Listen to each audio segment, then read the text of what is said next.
I can actually edit out anything that you don't want to Okay. have said, John. All right, good. Probably most of this then. It's fine. It's okay. I was on another podcast with a friend of mine, and I ended up ranting about billionaires for most of the time. So yeah, you're gonna have to delete some stuff. It's fine. We don't delete anything. We just raw all the way through. We just go Let's go. It's live. Let's do it. whatever the things are that get said. So yeah, whatever. Jared, yeah, you're kicking it off. That's how you wrote it, at least on the Okay. outline. Do it. All right. Welcome back to Tax Pros Unplugged. My name is Jared Foose. I'm with Kelly Bender as always. We have a special guest today. His name's Jon Paton. He owns Fit Fresh Fast. Say that fast a couple times, right? I thought He's the gonna be alliteration would be good, but it's a tongue twister. It is a tongue twister, but he's going to be joining us talking about what it is like to really own, run a small business, the wins, the losses, the mistakes. And we're going to talk about how taxes kind of play into that and the relationship that he has with his tax people, his accountants, and things like that. So, Jon, welcome in. Why don't you tell us a little bit about your business, how you got started, what inspired you to kind of get going, that kind of thing. Well, Fit Fresh has. I think I'm very lucky to say this. I think we've become the largest meal prep company in the state of Ohio. At this point, we deliver throughout most of the state at this point, and in Indianapolis and Chicago. We do our own deliveries out there. We still make everything in Columbus and then ship it on refrigerated trucks and deliver it ourselves out there. I started it officially and rented commercial space and built a website kind of the day everything shut down in 2020, which was miraculous timing for us because everybody was at home and was looking for options, and it gave us time to make mistakes. And I feel like people were a lot more forgiving and things like that back then, and really build a really solid client base. We still have clients from that first 6 months that still order to this day. We're very lucky. Retention like that's phenomenal, and I'm very appreciative of all those folks. But we make a different menu every single week. We actually have the only license in the state of Ohio to vacuum seal like Factor does, so it stays fresh all week long in your fridge. And we're insane about customer service. That's kind of been our hallmark. We take really great care of our employees, and we take really great care of our customers. I still answer every phone call, every email, so when we give somebody the wrong food, we take care of it right away. There's no phone tree. People seem to love that. It's really helped us. But yeah, that's kind of us. I got started. I've been a chef for a lot of my life. I ran grocery stores for about 8 years. It was nice being a chef in downtown Chicago because I got to learn how to make food taste really well, really good. And then, running grocery stores kind of taught me the business end. And then I actually got fired from my job with the grocery stores kind of out of the blue 5 days after Thanksgiving because my store director didn't like me very much, and so he fired me. And, I thought I would work for that company for the rest of my life. I had loved it in the beginning. It had kind of gotten the focus. They kind of lost their way, let's say, of sort of the things that made all of us love working there. So I had people reach out, and they were like, hey, you can come work in my store till you get your own store director position. And I was like, no, I don't think so. And I called my dad, who was kind of the driving force behind building EOS up to what it's become, if anybody uses EOS. He was sort of the visionary for them, and I called him. I said, what do I do? And he laughed, and he goes, well, I'm going to be honest, it took way longer for me to get this phone call than I thought. I'm really proud of you for making it as long as you did in a corporate environment. Thanks, Dad. He goes, do you want any money for help? And I was like, no. And he's like, I knew that would be the answer. He goes, go start your own business. He's like, you've always quickly outstripped anywhere you were, and you'd complain about things. Running your own business puts you in the driver's seat, right? Put your money where your mouth is. You've thought that these people were making poor decisions. Well, now you get to make every decision, and you get to make every mistake. And that excited me more than scared me. I love that, right? And I'm getting goosebumps talking about it. It was such a cool, formative time in my life. So I took a couple months off, liquidated my 401k, went and wrote the business plan, started cooking for people. When the shutdown happened, I had another job. I was trying to help a guy get something off the ground, but I was cooking for some of my friends out of my apartment, tiny one-bedroom apartment off in Polaris. I still drive by all the time, which is cool. And my friends were like, can we tell people about this? And I was like, no, this is illegal. This is an 800 square foot apartment I'm cooking out of. Please do not do that. And being best friends, they told everyone at the office because they were getting What's the statute of limitations on this? Right, exactly. Yeah, no, seriously. And We're good. I got 5 years ago. 20. There's no cottage laws here. I got 20 phone calls in a day, guys. Literally, like 20 phone calls, emails, text messages. Hey, I heard you do meal prep. I'm looking for something. And so I said, well, I think this is what they talk about when they're like, strike when the iron's hot, right? Like, there's a quote, I'm going to butcher it, but it's like, luck favors the prepared, yada, yada, yada. So I built a website that we still use today, for better or worse. And we're transitioning. But I built a website. I rented commercial space. I sublet it from the guy I was trying to help get this thing off the ground from, actually, and kind of hit the ground running. And that first 2 years is still a blur. I couldn't, I could maybe pick out a couple crazy days from there, but it really was. I mean, I was working a trillion hours a week and not paying myself a ton of money and living off of savings just to get the word out. And the first two people I hired was somebody to help me in the kitchen because I needed it, and then I hired a bookkeeper because I'm really good at making food taste good and taking care of clients. My brain does not do bookkeeping very well, and so I reached out to someone and had them kind of help me out, and just not having to worry about that whole, let's call it third of the business, and being able to focus on making the best food and giving the best service and taking great care of my people, I really credit that to our growth in the way that it happened. I mean, we've been up 30% year over year every year since we've been open, which a lot of people would kill for. Yeah, that's incredible. I love that you just said I don't do numbers, but then you followed up with telling us exactly your numbers, which is a good sign of a good owner where you're like, I may not be the one that makes it, but I know Yeah. what they are. Well, And I'm good at that's macro. awesome. I'm terrible at micro, and you guys are Okay. excellent at micro. And so, like, I can tell you about any trend you want to know, but the ins and outs, Chris and Kate over at Jared's office do. They take really, really good care of me, and make Jeez. it. Not only that, they make it really easy for me to make their job easy. I know that sounds cheesy, but for real, like they've kind of figured out the best way that my brain works, and that's how they get information out of me, and that alone kind of removes that subconscious barrier away from paying more attention to it. And I really like that, and just them being able to learn how I work is great. So It's interesting. Jared frequently talks about his favorite type of client is the entrepreneur who is chaos. Jared, are you me. actually talking about John? Well, John is one of many chaoses that we deal with. And for tax pros listening out there that are ready to hang me on the cross, John has already signed his consent disclose. So do not at me and say, how can you do this? Section 7216 says we I can't talk signed to it. gold. Yeah. I signed it this You know morning. what? There are some people that have way too much time on their hands if that's what you're Yeah. getting like added Yeah. at, Jared. You know what I'm proud about? I maybe don't know enough of those people because I'd be like, I'm sorry, what? Block. What is happening? Well, here's the bad news for those people. The only way I would know I'd be added at is Kelly. Yeah, That's Because I also don't know. true. Because I don't know how to find this stuff. technologically not the I best. did Either I of us. did make a joke. I sent Jared a screenshot earlier this week that my social media behind the scenes gal has been doing a lot of our little snippets from our podcast and putting them on social media. And on my TikTok, almost all of the screens are Jared's face, which is fun, just like that, right there. I love that. And so it's great. I was like, it's you on my TikTok. I love it.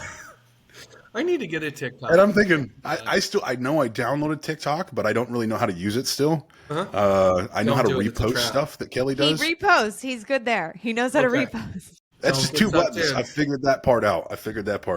If you So get sucked in, you'll scroll TikToks for hours, You and you'll can look doom up, and it'll be scroll, which dark, is and you'll be like, "What? Where am I I?" heard a new phrase. They called it, was it doom scrolling? doom Is that scrolling. what that Yes. is? Yeah. See, 80-year-old man, 40-year-old body. I don't know Yeah. any of these Doom You terms. know what? scrolling. You're better off to not know what that is, Jared, and Yeah, everybody in probably. your life probably thanks you for that. Yeah. Yeah. Yeah, don't doom scroll. I have a buddy who's brilliant, but he's consumed. Consume. Yeah, and plus you just get weird. I mean, I'm sorry you do. You kind of get weird when you live in that world. Yes. Okay, John, let's ask you, like, I love this because I actually I love entrepreneurs. I love to hear when you're like, I got fired and now I'm unemployable. Because that's basically what it is, right? Is that Yeah, that's the majority of great entrepreneurs are essentially unemployable because they're just like too they can't stay in that world, right? It's just like correct. restricting them. I thank my lucky stars every single day that I don't. I mean, especially at holiday time, which was fun when you worked in grocery stores. But the fact that I'm on Thanksgiving, I'm cooking dinner with my family and hanging out and not, It's great. working 90 hours in a week. And I think 6 days before I got fired, I think I walked 60,000 steps in the grocery store. Like, I'm the happiest. And Yeah. unemployable is, that's a Unemployable. very, I yeah. love that. Good shout out to EOS. We run on EOS over here at Do my you really? company. We do. I will And walk into offices and see my dad's books, and it's like it still blows my mind to crazy. this day. It's It's such cool. a funny small world connect. That's awesome. Yeah. So I ask this I ask this question all the time of people because I love for people to learn from mistakes. Basically, I think we most of us learn from our failures and our mistakes. So when you were brand new back in like COVID era, like you said, flying by the seat of your pants, what do you look back and say, what is the like biggest mistake? And since we're generally in the financial, it could be just business wise, but like usually most of our mistakes are financial. Like what was the big mistake you made when you look back and think, dang, I wish I would have known and now I could look back and learn from it. It taught me a lot. Do you have a Well, moment like that? oh yeah, Lord, yeah. It actually is what brought me to Jared. Jared and his wife were clients for a while, and that's back when I was still doing deliveries. I mean, we were tiny. I mean, we were maybe doing, I don't know, let's call it 6, 7 grand a week, which is in the meal prep space is probably pretty solid because there's a lot of small shops out there. And I delivered to Jared, and he answered. It was the first time he'd ever answered the door, and he was like, "Hey, you got an accountant? Your food's really good." I was like, I have a bookkeeper and an accountant. Yeah. Thank you very much for the kind words. That really means a lot. Like, I appreciate it. And, he was like, keep me in mind. He's like, if you ever get screwed over, call me. We'll take good care of you. And I Wait, forget what wait, it was Jared, is called. that your sales pitch? It was No, no, no, pretty Is no. good. is It, Uh, this how you get clients? well, if you don't so, remember this, it's like a no, formative memory for me. I remember like it was my okay. favorite. So It Kelly, let was, me break this down. I don't sell anything. yes. What I do is like, hey, this is what I do. If you need help, let me know. I'm here. Yes, I'm that like, is what he said. Yes. I'm like the Viet Cong. I pop out of the ground, hit you, and then get back in. Okay, I because I feel don't sell our services. I never do. you can Because tell I don't have to people sell services. you can tell people you got a client from your front porch of your house. Like, I think that's actually a really cool. Well, because so the reason this story is here is because then literally that tax season, my bookkeeper and accountant had convinced me to pay them a percentage of that employee retention credit or whatever or something Yeah, that we ERC. got, but they didn't tell. They charged me for it. So I paid them a couple grand. I got 20, and what they didn't tell me was that I was going to have to pay a lot of that back. And even 2 months before we filed taxes, I said, hey, I have this chunk of like $10,000. What do I do with it? They're like, oh, you're good. You're probably going to break even on your taxes. Go spend it on the white Honda Fit that we have. And so I went and paid cash for that because we needed another delivery vehicle. And then the day before taxes were due, they emailed me and were like, oh, you owe $10,000 on your taxes. And I was like trying to move into the much larger space we're in now. I was like strapped for cash. I had to spend like 30 grand on equipment. Like, it was just crazy. And so I get hit with this like last minute, I'm sorry, screw you. See, we can edit. It's fine. You owe I think it was $11,800 or something on your taxes. And I maybe got an apology like, oh, oopsie, right? And I was like, okay, well, obviously you're not going to be my person anymore. And so when I talked to Kate, that's when I called Jared's office. And I spoke with Kate, and she was like, they charged you for that? Like, they charged you a percentage? Like, what kind of, like, we do that for free for our people. And also they knew, because they were telling me they didn't know that I was going to have to pay it back. And she's like, yeah, they did. They knew. And so it was just that was a very big financial mistake at a very pivotal time. And now it's great because, with the check-ins that we do and, the, hey, we're always looking at discrepancies and, why is this here and why is that there? His team's really good at catching when I do dumb shit stuff and telling me about it. And it's really nice to get out ahead of these things, right? I feel so much more prepared going into every, quarter four, quarter one, knowing what's coming and knowing what we're going to have to overcome and knowing what's important. Yeah, it's great. Like, for example, I think I have the record at Foos Garvin for biggest reduction in what do you call it when I put something on the wrong distribution.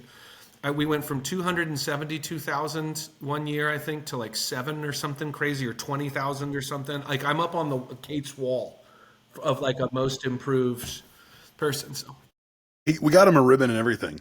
yeah, Just kidding. Wow. We didn't get him a ribbon. but yeah, so that was a mistake, was trusting unqualified people and not asking more questions, I think, at a pivotal time. And now I know, like, I just bought a personal / work vehicle, and like they kind of told me how to do it, right? And I went to them beforehand instead of buying it and then being like, hey, what do I do? It's having that tax professional that you can bounce questions off of, and so I set everything up the right way has been the lesson I learned from that.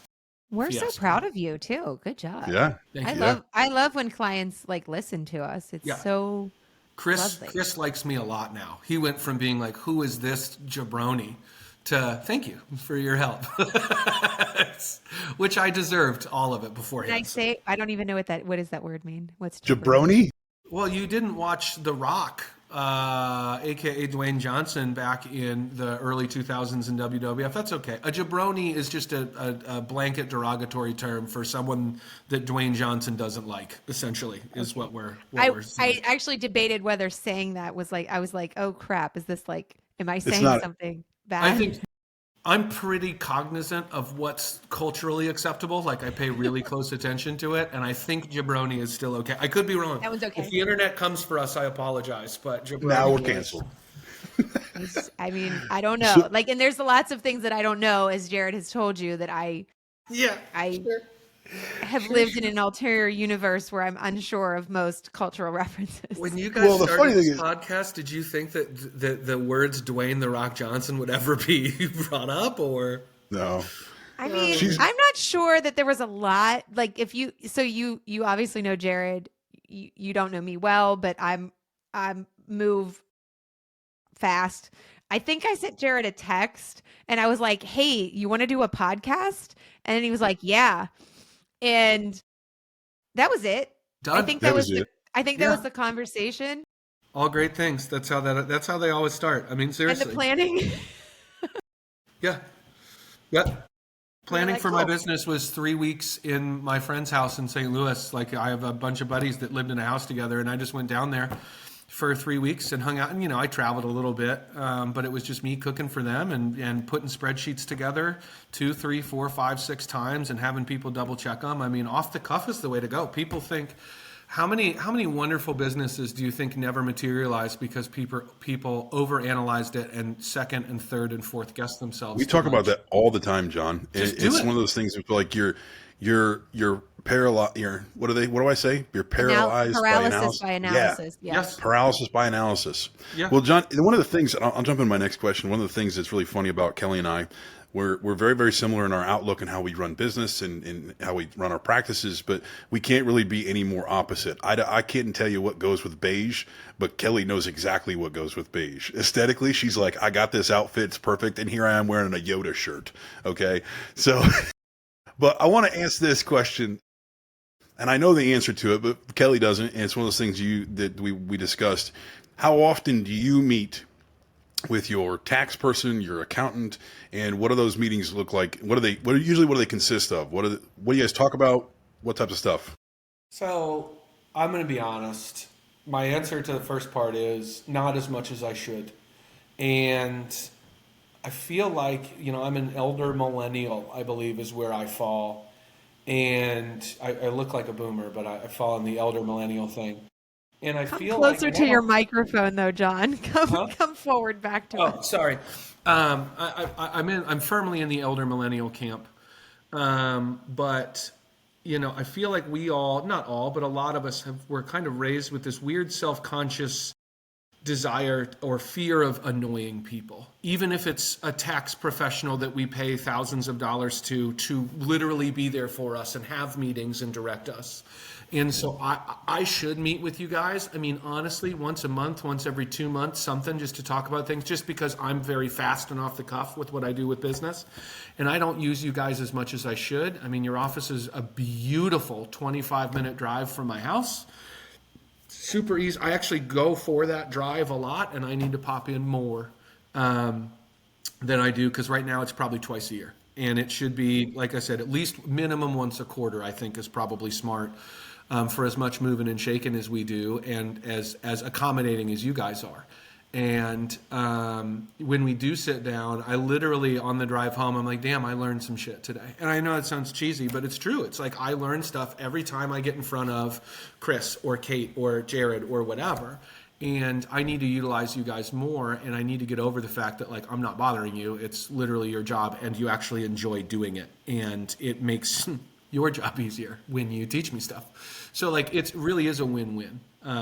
So yeah, not as much as I should, but like the last time I learned all about distributions and how they work and why this is important. And, maybe you do keep a couple grand that, you added into the business because it makes things easier at the end or whatever. And, my knowledge of tax code, how it applies to me in my life and my team, has grown exponentially just working with you guys. So use your tax professionals. Use them. They want you to do it. Please. This is my PSA to everyone. Use them.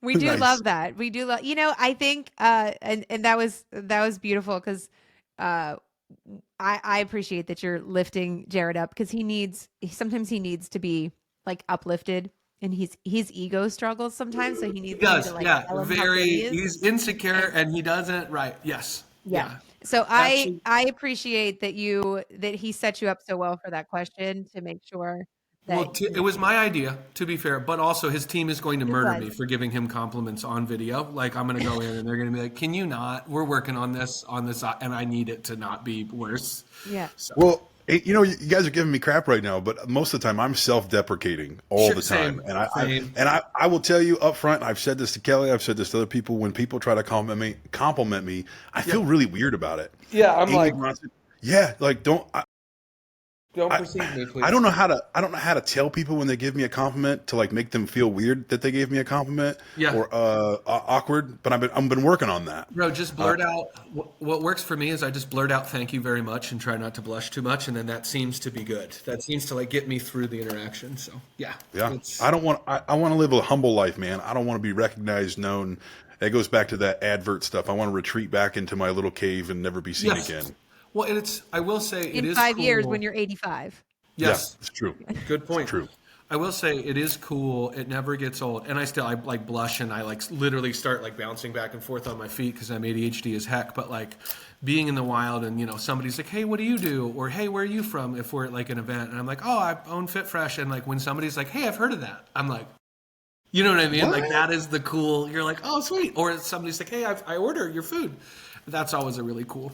It's fun. Yeah. It's really See, neat. when I'm out in the wild, people, when they ask me what I do, I say I drive a trash truck, because no matter what you do, if you say you do taxes, they're like, Yes. "Oh, I got a question." No, Yep. you don't. Very smart. Yeah. No, you don't. Not for me, you don't. You have a question for your tax professional that you have built a relationship with. That's the whole point, Yeah. because they know your business, and I don't. Yeah.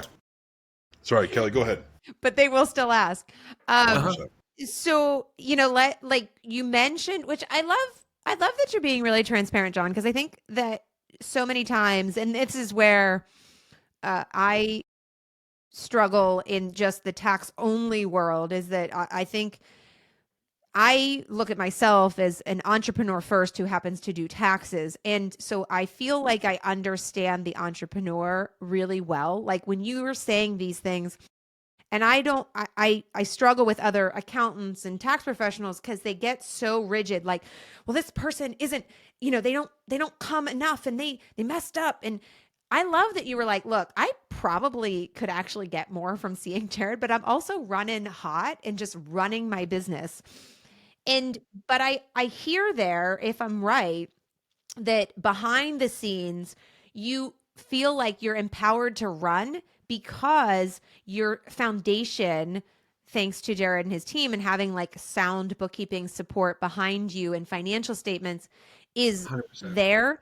Can you speak to that? Because I feel like that resonates with some people where it's like, I want you to run hot. Just know that behind the scenes, like, we got you. It's literally a run until you're tackled scenario. And I feel like, especially with small to medium businesses, that's it. That's the key. Like if you had to ask me what the key is, it's be really good at what you do, take really good care of your people, and run until you're tackled. Throw stuff at the wall, figure out what works next. Always be on the cutting edge if you can be and if you can afford to be, and predict for the future and stuff. You can only do that if you have someone who's looking at all your numbers as they come in and being like, hey, what is this? Why is this here? What is this? Nope, we're going to do it this way. And I made that sound more annoying than it is. It really is. It's just run until you're tackled. And that makes all the difference in the world. I think it's one of the main reasons why we've been able to outstrip a lot of our competitors, and kind of stay above and ahead of everybody else, is just having that, right? For, not to use an overused word, but like just the security of knowing there's people looking out for me and making sure that the IRS doesn't come and say, you owe us $30,000 out of the blue, right? Or like whatever happened before, has been really nice. And like my landlord and I, who, knock on wood, I have an incredible accountant, an incredible commercial landlord, just a great dude, doesn't overcharge people, not gouging, like, everything in Powell and Dublin has literally doubled over the last 72 months or whatever. And my rent has gone up $50 a month. Like just a great guy. We're looking to buy a building for us to continue to grow, and then I will be a part owner. Like I got to call Jared and be like, hey, you got time on your calendar? He's like, boom, call me tomorrow. I'm driving or whatever. Self-rental. Do you want to tell people what I told you? And I can I? Yeah. Can I? He's so proud of this. Listen to him. He's giggling. He goes, I'm going to give you, I like you because I can talk plainly to you, and you'll laugh about it. I'm like, all right, cool. Love that. And he goes, no balls, no babies is the best advice I've ever been given. And he goes, I know. Yeah, I did the same thing, Kelly. I did that, but then I giggled. Like he's done. And Jared, I will tell you, I've said that. I've told this story now several times since that conversation, to varying degrees of repulsion. But it's true, like I got to call him and tell him, I gave him the whole kit and caboodle. And I said, what would you do? Right? Like as my accountant, like, what's your advice? And he gave me the, personal advice and then the accountant advice, and they were pretty similar. But it's just having somebody in your corner like that when you're making huge decisions, like, are we going to bid on this, $900,000 building, is so helpful in knowing, the chances of me having, the wool pulled over my eyes or getting tricked or getting into a bad investment are so much lower because I have that to lean on. And it's those little things that, only really happen if you use them. You know what I mean? Like I could have not talked to him, but having someone like that to talk to was very helpful. We didn't win the bid because it went higher than we were comfortable, but we're still on the lookout. And given the next couple of years are going to be kind of a roller coaster, I think we're pretty confident something's going to pop up and we're going to jump on a good deal. So, I don't think that's one of Kelly's statements. One of the statements I say that Kelly's going to steal. Sometimes we steal each other's statements, and when we're talking to people, Did you she's see like, her face? "I'm not using that one." Yeah, Did she you was see like, it? "How dare you?"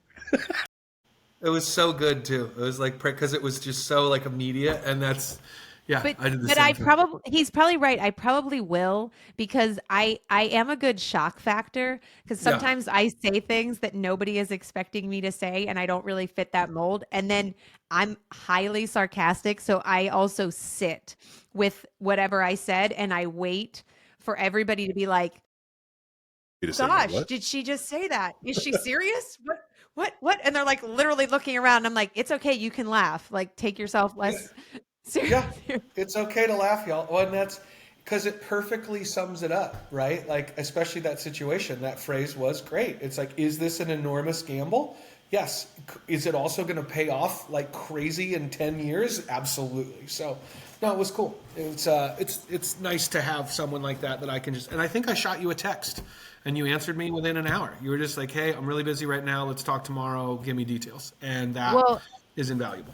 Eh, Jared is really good also at well, we clearly baby advice, Baby, baby. but also marriage advice. And Sure. so this Yeah. is in addition to his excellent tax advice, his shining moments regard, are or related to Life marriage advice, guys. and life advice. Yeah. Well, he's 39 going on 85, so that's he's got a whole lifetime of experience. Smart man. I want to ask you this, John. So, as far as your business, when you look at your numbers and your business and your projection, what do you look at as far as like key performance indicators, or how do you measure your success or your future success or where you want to be? Because I just assume that you're kind of like me, that like you're wearing different hats all the time. But the one hat that you're looking at when that 10,000 foot view and you're thinking, hey, I want to be here in 15, 20 years. What type of metrics do you use to say I'm on the right track, or I'm a little behind here? What kind of stuff do you do for that? Just because how my brain's wired, it's so much of it is kind of in the background, and I don't have like dedicated time every day to where I look at those numbers, because like you said, every day is so different, and I'm on the road a lot, and I'm working with all these different things and trying to do a bunch of different stuff. I really look at year over year growth. And if you'll let me go down a rabbit hole later, we'll talk about how I think that quest for very large corporate America for continuous nonstop, growth is probably not great. But, when you're the size we are, I look for year over year growth. 30% is really the metric we hang our hat on. I mean, I'm serious. Every year, if you look at our numbers, it's 30% year over year. We started the year out 37% year over year, but things are I didn't spend as much time this summer out selling as I wanted, but anyway. That's incredible too, John. I just want to stop. Like, people do not Thank you. sit with that. That's incredible. Congratulations. That is an amazing accomplishment. Thanks. Absolutely. See, I just did it. I was just like, thank you. I know. I appreciate that. That's very kind, and it's really fun too. Like, I love sharing that with my team. But the other thing I really try and control, and Jared can speak to this, is I hate debt. I hate it. And I know there's good debt, but I feel like so many new business owners get so mired in such a big number of debt and such a high interest rate that it puts them in positions where they have to underpay their staff. So they're always scrambling around, and their staff is giving bad service and bad food or whatever it is.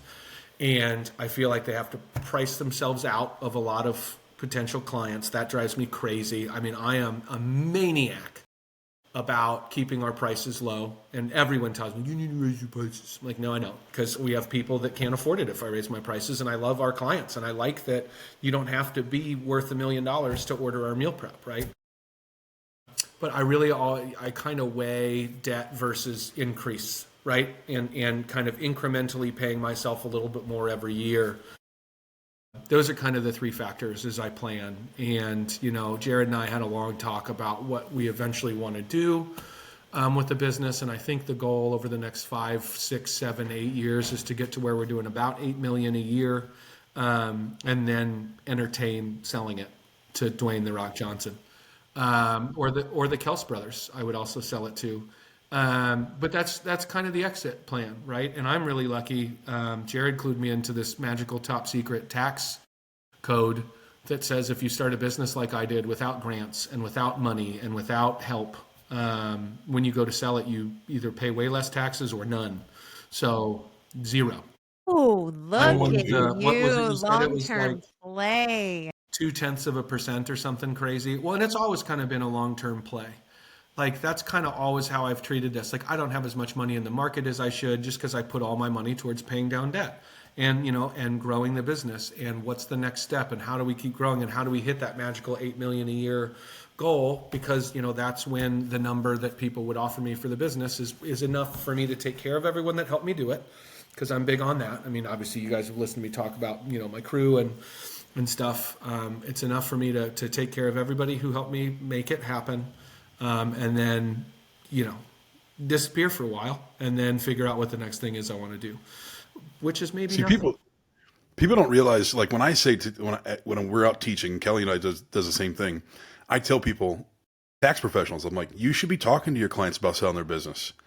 And we talk about 1202 all the time. And this is just kind of, I guess, proof that, what I say in this place is the same thing I say literally at my desk.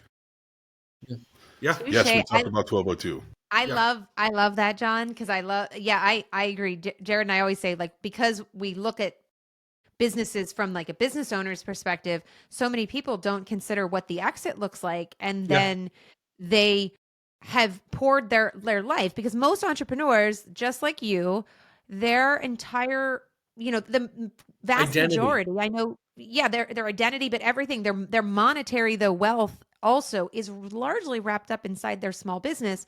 Yep. And so it does matter, because at some point you're not going to be able to work, and you want that large thing that you've built so much to be your retirement plan. And if you don't uh you know look at that reality and think, hey, I'm just going to work till I die at my desk, I mean, Yeah. no Well, thank and you, I have right? I have no desire for that. I mean, my story's kind of crazy. Like, I grew up in Columbus, Ohio. I knew I wanted to be a chef when I was 10.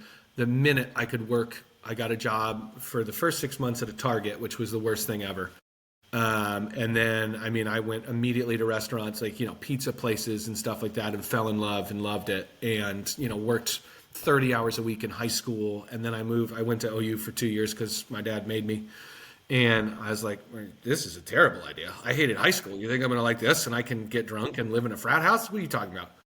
And so on 2 weeks' notice, like, I moved to Chicago. And I mean, y'all, the last day that I was a chef in Chicago, I was getting paid $34,000 a year to work about 80 hours a week for a lady. I went to her and I said, Ange, it was a super popular spot on one of the main restaurant streets right next to the Loop. This lady, super rich. And I was like, Ange, I need more money or I'm going to die. Like, I'm literally going to die. I was like 23 years old. It was crazy. And she goes, I can't afford to pay you any more money right now. And then got in her 3-week-old top of the line Range Rover and drove home to her horse farm. And, it's like that moment, I kind of left knowing that if I ever ran a business, I was going to do my best to take care of everyone, in my business before I paid myself. And I completely forget where I was going with this and how we got here on the segue, but I just thought that was like really important to talk about. Exit strategy. So it's like, I'm okay slow rolling this and making it kind of that future plan and down the road and having a good exit strategy, but down the road, as long as I'm taking care of my people too, right? You hear all these stories about people building these businesses off blood, sweat, and tears of, tons of employees and not paying them anything, and they're living paycheck to paycheck and having to get government assistance. But like, I never wanted to do it that way. Like, especially with the no taxes thing at the end, like, I'm big on, like, my lowest paid employee is $21 an hour, right? And I'm here to tell you that you can run your business in a way that is great for your community and great for your employees, and you can have that exit plan, and you can, still make out like a bandit, I guess, at the end, and get going. So I'm sorry for the sidetrack. You're You're good. speaking That, you're speaking my love language in business, John. I gotta say, yeah. I think that our core principles as humans have to be foundational in our businesses if we want to see what I call success. And that success doesn't always come with monetary success. It does have to have a monetary component. But 1,000%. the overall success is more than that. And that's really awesome. Yeah, well, and that's my favorite part. People ask me, like, what's your favorite part of it? And getting to take vacations when I want and where I want is nice. And money is nice, but like knowing that I pay my people enough. I mean, I have folks that work 30 hours a week for me, and that's what they work. They don't have another job. Or, they pick up maybe a bartending shift every once in a while. But paying people enough that they can survive and have a good life on 30 hours is like the coolest, coming from someone who worked 80, is cool. It's neat. That's cool. So let's talk about, I mean, you mentioned like payroll, benefits, all that kind of stuff. I take it you're not being a cowboy and like running your own payroll, correct? Yes, That I am. might be a spicy topic. Yeah. Oh no, Kate and you didn't even Jared. set me up right for that one. Kate Wait, and Good. wait, Jared So, would wait, like me. stop. Why? Well, so, and I will say, I'm too fast and loose. And I mean, they've reined me in a lot, but I play it too fast and loose. And, you don't like to give stuff away, right? Okay? Like, that's why. I don't do it. And my payroll is really simple. I pay weekly. And I don't really want to change that. I pay weekly because my crew loves it. It just makes their life easier. And, it really does. Payroll takes me 15 minutes on a Monday. I got to pull a couple spreadsheets for commission for my business development managers. I got to approve some hours. I mean, it really is. It's like a bippity boop bop. I don't have it set up correctly. Like some of my local taxes and stuff are wrong, and Chris is going to kill me. But I'm going to fix it next week. But yeah, I mean, I everything else I let them do. I like doing my payroll, and I don't know why. You know, it's one of those things. I don't know why I haven't switched, and I probably will. And I'll probably let him like call me afterwards and be like, let us do your payroll. But yeah, so. You know, it's not been an issue or anything like that. Like, it's been easier for us to let John keep it because of some of the nuances in it. It's not because we don't do weekly payroll. Good call. It's just some of the nuances, the way that John likes to do it and has it. Yeah. It's not been worth making the switch. Well, really, and I'm at the end of also like if I don't have any official like paid time off policy, but if I have somebody who's like been grinding or been with me for a while and they're planning a vacay, they'll be gone and I'll pay them, 2/3 of whatever they would have made that week, right? Or whatever it is. And so like, I feel bad. I would feel bad being like, hey, slide a little bit of money over to this person. You know what I mean? So it's like, and I mean, again, we only have 11 employees and it's pretty simple stuff. So remember the chaos part that we were talking about? yeah. John is the one managing the chaos of the payroll. So when we take things over, we want the keys to the car, right? Yes. And if I don't want to speak arbitrarily here, but I think that the one piece the things that we like to control, there's a piece that John's like, hey, let me manage this chaos over here. It's not overbearing, and I want to keep it semi-chaos because I'm comfortable with chaos. Yes, it's chaos. And I'm saying manage. Yes. Yeah, and it's not like I'm saying chaos in the aspect like it's not working or there's a problem with it. It's just, a lot of teach their own. parts. Right. Yeah. Yeah. And I like you guys let me do that too. I mean, I think we should talk about that. And like Kelly, you had mentioned there's people that are like, it has to absolutely be this way. But having professionals that kind of meet you where you are, is really nice. It's helpful for my peace of mind, and they're just letting me do this over here, and I like that. So it's cool. So I want to ask this one, John. We've all had these, I mean, every business owner has always had this one weird thing where they just didn't know something about tax. And when they found it out, it was like a aha moment. Like, ooh, I wish I could have known about this X amount of years ago.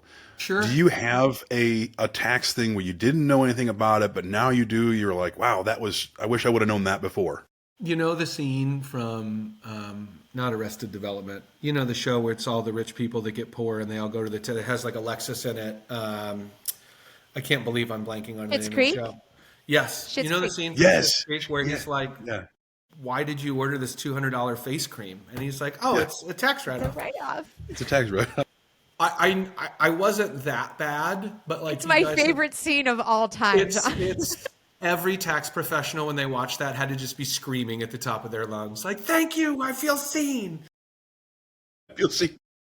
You guys explaining to me how like meals work, that you're really only expensing like 50% of it or whatever, and then remember the big one? I think it was you were the one who told me this. I was like, oh yeah, like I bought all these tickets last year to like take my team to Ohio State games because we feed Ohio State and blah, blah, blah. And you were like, nope. You're like, you don't get to do that. And he said, and you said to me, you're like, everyone thinks that you can expense like a round of golf or that you can expense a thing. And you're like, it is such a narrow specialty that is allowed to do things like that and expense it that like, stop doing that. Like if you want to still do that, cool, but you have to have paid money. You have to pay taxes on the money that you used to do that. And it wasn't like a super significant thing, but just think about all the things that add up, right? I mean, I bought too many tickets. Like we went to a bunch of basketball games and a couple football games and yada, yada. And all those little things that add up really do eat into your profits as a business owner and as a business. And this year, I mean, you guys have seen how much more I've paid myself this year because I haven't had all these little extra things that I was doing incorrectly, and they add up quick.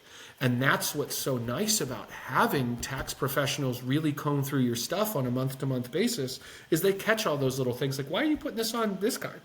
You know what I mean? Like, what are you doing? And it's nice to see it translate all those little things I'm now doing correctly translate into me paying myself more money while still paying down lots of debt and giving every one of my staff member raises this year and all that stuff. So, yeah, That's awesome. little things. Everybody thinks it's the big things, right? And it's like, you get the big things figured out pretty quick or you got a business. It's really dialing in and getting all those little things that you guys know about that I don't, that I think has been a real big payoff for me, especially this year. So That's awesome. it's cool. You've kind of alluded, and I think unpacked one of the questions, but it's a good way. But we'll make sure we, kind of outline it when it came around to starting the business and entity planning, which we talk a lot about. If there was planning, it might have been a little chaos, then moved into Jared helped you plan. But you mentioned the entity loosely.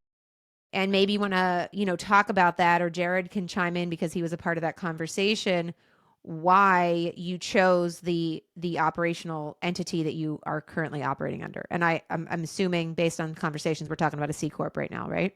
S Corp. Oh, he's an S Corp. We S Corp it. And Jared, I'll let you talk about it because I didn't know. I mean, he literally brought it up. He's like, hey, man, I've been looking at your numbers and I really think that you're going to save yourself. I think the first year it was like 20 grand or something, some crazy number in taxes. Okay. And it offset the way we did mileage a little bit, but I still netted an extra 7 grand or some crazy number. Okay. So yeah, Jared, go ahead. Please talk about that. You're the expert. Well, I mean, John, and I want John to think this is unique to you because it's not. I mean, Kelly can speak to this probably as well, is a lot of Schedule C taxpayers, and you kind of hit this of all these little things that you can't deduct in any entity, all of these things that we were looking at, and we're like, my goodness, you're highly profitable as a Schedule C. There's things that we could potentially be doing and taking advantage of, whether it's fringe benefits or any of this other stuff that's ancillary out there. But we couldn't make that switch to get those tax savings unless we reined John in a little bit with the chaos and say we can't deduct that. So we had to bring an organizational side to it and say, there's a right way to do this, and keeping your hands out of the cookie jar, was the first thing that had to happen. But having that extra non-SE tax on the profits was huge. And we compared QBI with profits and room for growth and things like that for John's business. And I will say, Kelly, we did talk about C Corp if there was going to be a 5-year window that we were looking at saying, hey, do we want to sell this in the next 5 years? We know that's the trigger for John if he wants to sell in the next 5 years, or if he's got a clock starting, we'll switch to that. But it was just simple bringing back to what's actually deductible, what's not deductible, moving it into and just zeroing in the best financial, how do we pay things, where do we go, and the savings is directly related to no SE on profits, really what it came back to. Well, and it was I want to make it clear how easy the transition was. I literally had to add myself as a W-2 employee in QuickBooks payroll and pay myself, and not use the business card for dumb shit that I knew I shouldn't be using the business card for. And for telling the cashier at the grocery store, I have 2 separate orders. The only things that I changed, and I think the first year we did it, I paid myself an extra 10 grand or something. And then the next year I think it was 20, and this year it's probably going to be 30 something. So yeah, the entity thing was again something I had no idea about, and it was nice because you presented both sides. You're like, here's the benefits for this, here's the benefits for this, and also we're keeping C Corp over here for when you want to sell. And that convo might have been one of the original things that really kicked off me thinking deeply about, okay, what is the exit strategy, right? I'm going to be 40. But this is why I started talking about Chicago. I also beat the hell out of my body for, 13 years. I mean, running restaurants and then running grocery stores is crazy on your body. And you have to have an exit plan. And the other reason I brought Chicago is because, I gave up, my 20, 21, 22, 23, 24, 25. Some of the funnest years to work in basement prep kitchens 80 hours a week for no money. And so it's nice that there is a nice light at the end of the tunnel and that we're setting it up that I can get that nice payoff when I do step out of it. It's cool. It's neat. to find folks like Jared and his team who help you kind of organize your dreams. And I know that sounds so cheesy, but hey, what is your exit look like someday, and how do you take care of your people and yourself? And it's cool. So I'm sure people out there thinking, man, this is just Jared basically propping himself up. Let's bring Jon on and talk about how great Jared is. This No, was my that's idea. It was this my is idea to go Jon's on the idea. podcast. I said I would like to go on and help because you guys have helped me. It was not Jared. But I do want to ask this, and when it comes to Jon, if you could give advice to other business owners, other entrepreneurs, what would be one piece of financial advice that you could put in a box and deliver it under the Christmas tree for them to unwrap this year? What would that be for other business owners? And they don't even have to be in similar businesses. I mean, just business owners in general. For people who are just starting out or thinking about starting a business, my advice would be do not over indebt yourself, because influencers or business coaches or people you saw on the TikTok told you to. You can start a business without spending $250,000. And I think if our culture didn't tell everyone that they had to have all brand new equipment and redo the dining room because it needs to have your vision and your vibe and all this dumb stuff, stop it. Go find someone else who did that and failed miserably and filed for bankruptcy owing $500,000, and go rent their space for pennies on the dollar and buy their equipment for pennies on the dollar and do it that way. Just go figure out the best way to do that. Go rent a shared kitchen and spend $200 a week and go build 20 or 30 clients that way that love what you do, and then go find a space or whatever it is. I would also say, even for established businesses, kindness goes a long way. I'm terrible. I hate cause marketing. I hate people that are like, this is what we do. And like, I hate that shit. We feed hundreds of teachers for free every year because the teaching profession is a nightmare and they're the least appreciated people on the planet besides nurses. And we feed hundreds of nurses for free every year too. That stuff will come back to you monetarily. Don't do it for the money. Do it because it makes you feel fucking awesome when you're trying to fall asleep at night, and because people are really thankful and they deserve it. But take care of your community. It's the number one thing. And then another thing is, we touched briefly on how much I pay my people, because that's what it takes to live in Columbus right now, because Columbus is we've been kind of ravaged by the whole Intel coming to town, out-of-state investors buying everything and doubling the price. But when you really look at, $1 an hour raise is $40 a week for a full-time employee, $25 out of your pocket for a part-timer. Pay your people lots of money. They will hold them accountable. Don't just blanket give everybody a bunch of money and let them be useless and milk the clock. But pay your people more money. The longevity you'll get is worth, it pays for itself. Every dollar extra you give them comes back to you $5. I finally pulled the trigger a year and a half ago. I actually hired my old boss from when I was 19 here in Columbus at Katzinger's, and he's one of the best bosses I ever had. Great with people, super chill, figures it out, tons of skills, really good at stuff, excellent baker. He doesn't want anyone to know that, so don't ask him to bake you stuff, but oh my God. And I paid him a shitload of money. I paid him, the first year he worked with me, I paid him damn near what I paid me. And worth every penny. Find the right people, pay them a ton of money, hold them to very high standards, and it'll change your business. You guys know EOS. That's basically what they tell you to do. They're like, find the right people, pay them a shitload of money, give them all the tools they need, and hold them accountable. And then you can go screw around and have phone calls with your accountant about buying buildings, and you can do podcasts, and you know what I mean? But you can focus on growing your business, and that is... And you don't do it right away. You have to grind and get to a certain point. There were so many weeks where I was working 100 hours a week, but pay your people. Take care of your community. Have a really good tax professional. Those are all like non-negotiables. Seriously, it sounds so cheesy, but do it. Well, Thanks for being long-winded. that's okay. You just answer like all of our questions. So let's wrap it with this, Jon, because I got to say this is incredible. And I knew that you would be fond of Jared, but I said to him, I think this is actually a great idea, is that, again, we don't talk about the business side and the personal side and behind the scenes enough about what the realities of growing a small business are like right now. And I think that you've just done an excellent representation Thank you. of your heart and passion. towards your community. It's great. But let's ask like the big question. So what's next? I mean, you kind of alluded, like what does Jon do next in the next phase of his business? Um, there's so much, but I'm going to keep it simple because that's kind of what's gotten us where we are. Sort of narrowing our focus and making sure that we're still great at everything that we currently do before adding other stuff in. And I think that's a thing. I think it's real easy as a business owner to get distracted and try way too many things and blah, blah, blah, and you lose sight of the reason people love you. So we expanded to Indy and we expanded to Chicago. And my focus is to get someone to sort of replace me with what I do here in Ohio, so I can spend more time helping Indy and Chicago grow to the point where they're kind of self-sustaining and they have teams of people there that understand the mission and are getting paid really well to carry out what we want there.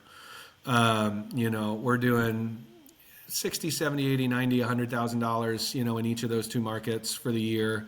This is the first year I think we're right on the cusp of hitting $1 million in sales this year for the first time. My goal next year is to get to, and I know we've said we've grown, 30% year over year. My goal next year is to hit 1.5. Having the time and the organization to be able to spend with my Indianapolis people and my Chicago people to get us there is really kind of my focus, while also letting Ohio kind of grow organically with the right team here. And that's it. And, there's days where I'm sad that I'm not washing dishes anymore because there's just this beautiful poetry in having a busy service and making food for hundreds and hundreds and hundreds of people and, cooking and then packaging 1,500 meals and then like that poetry of like doing the dishes at the end of it and like mopping the floor and getting to leave is cool. But I also love that this is what my role's become too. Feels like a Scorsese movie where it's just basically at the end of the movie, John's washing the dishes. He just finished mopping the floor, turn the lights off, and here comes the credits. Yes. Yeah, it really is. It's beautiful. But yeah, the goal is to find more people who want to join and who want us to cook for them. And at the end of the day, that's what growth looks like. And I think that's pretty beautiful. Well, I thought it was funny when I threw this when you texted me and said, "Hey, I want to be on this podcast," and I said, "All right, I'll ask Kelly. I don't know what she's going to say, but we'll try." Yeah. And I said to Kelly, I said, "It's kind of funny how Jon and I met. It was surrounded by food, and it was tax season's rough, man. Like Kelly can talk about it. Like my wife's a single mother, basically 6-7 months out of the year, and tax season she was struggling with cooking food for kids and just the mental burden of trying to figure out what are we going to cook, how are we going to feed ourselves, buying the groceries. And it was like Sarah, my wife, found Jon fitfreshfast.com, right? Yes. Yeah. And she's like, "Hey, I found this person." And what she did was during tax season, because we got kitchens in all our offices, like we can cook and stuff. My mother cooks at both locations in northern Ohio. That's awesome. But there's so many times, like this past tax season, my wife will order me Fit Fresh meals to take with me to Cincinnati. So Jon knows exactly when my life is busy and crazy because my wife's ordering food for me to take with me. Yeah. So I know when it gets crazy, and I try and schedule appointments outside of when they're ordering food, because I know when they're ordering food that it's like all hands on deck, and I better bring donuts or coffee or something with me when I go. And yeah, it's pretty cool. And I stand by that story. He got me on the front porch. Just call me if you ever need anything. And I was like, all right, sick. And I texted you literally the day I got screwed over. That was cool. Yeah. I need your help, please. So it's cool, man. Well, I love that. Jon, we appreciate you coming on, man. It's one of those things where at least I sit back, and Kelly, I don't know if you can share these sentiments, but just listening to another business owner talk about the beginning, the middle, the future plans and things like that. That stuff's the stuff that gives you goosebumps. That's the stuff that inspires you. If you're sitting home thinking, should I start a business? You don't have to have somebody come in and say, no balls, no babies, but you could just say, I just listened to Jon talk about this and he just made it happen. And it's cool to hear. It's inspiring and that kind of thing. Do you got something else to add, Jon? I need to throw a shout out. We talked about my dad, Mike Paton, and Gino Wickman, who EOS, they basically are EOS. Gino wrote a book that my dad sent me, and I have probably bought 15 copies because I think they're cheap as heck. And it's called something like So You Want to Be an Entrepreneur by Gino Wickman. If you are thinking about starting a business, buy this book. read it. There's a test at the end, and it literally tells you whether or not you will love being a business owner. And it is so ingrained in my subconscious. It makes all of the really difficult days a lot easier to deal with, and a lot easier to stomach. And it puts you in the right mind frame to always take care of the customer on those rough days. Buy that book. So You Want to Be an Entrepreneur by Gino Wickman. It's awesome. It'll change your life. So I just want to throw that. And thank you for having me, by the way, because this has been a blast. I love this. This is great. This is awesome. Go ahead, Kelly. Go ahead. I was gonna say this is awesome, John. I just I've only obviously met you through Jared here. I'm with Jared. This is the fuel that drives me, is to see people take a risk and take control of their own future and build something on their own. I mean, I get like my heart and soul is the small business entrepreneur in America. Like, I love your story. I'm so proud of you. Like, it's amazing. I mean, it's like, it's so cool. Yeah, so this is really cool. Yeah. Let me do this, John. So before I let you go, I want you to be able to plug your own business here. Where do people find you if they want to start ordering food from you? Freshfast.com is our website. We post a new menu every single Monday around 10:30, 11 a.m. EST. We have gluten-free options, dairy-free options, vegan options. We do composed meals with like a starch, a vegetable, and a protein and sauce. We do breakfast sandwiches, burritos, salads. We're the only ones in the state of Ohio with a license to vacuum seal. So you order for the whole week. You can pick home delivery anywhere in Columbus, from Galena to Galloway, from Delaware to Pickerington. We also have some pickup locations in kind of Dayton, Cincinnati, Findlay, Toledo, Mansfield. We're in Indianapolis. We're in Chicago.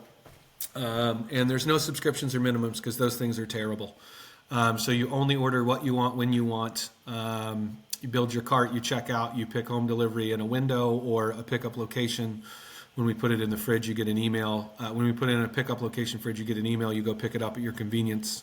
I still answer every email and phone call. So if we mess up or if you have questions or whatever, call me, email me. I will take care of you. I hate bad customer service more than anything because no one wants to give good customer service anymore. So yeah, that's us. My head chef and my director of ops and I have a combined probably 60 years of experience with food. I pay my people really well. We take great care of the community, and we love doing it. It's really fun. So, John's one of the only individuals that can make me eat veggies. Yes, I hang my hat on that. Actually, that's a point of pride. We have a lot of people be like, I normally don't eat vegetables, but I like yours. Yeah. I'm like, let's go. Yeah, that's cool. That's good. Yeah. That's good. That's good. Well, Kelly, why don't you take us home? Hey, anything else you want to talk about? I think that this if you're not leaving this conversation feeling inspired in some way to take, I guess, an action, I think that's probably maybe what you heard most passionately from all of us, but particularly John, is that taking an action in the step of your own future is a step you'll never regret. So consult your tax professional when you do it, please. Yeah, I mean, tens of thousands of dollars. Please do it, but with a tax professional in your corner. Thank you. That's my public service announcement. We will help you out on the back end. But yeah, so this was great. As always, to anybody that's listening to our fun conversations, thank you, genuinely. And John, thank you again. This is fantastic. Have a great day. Thank you. You too. Appreciate y'all. See you.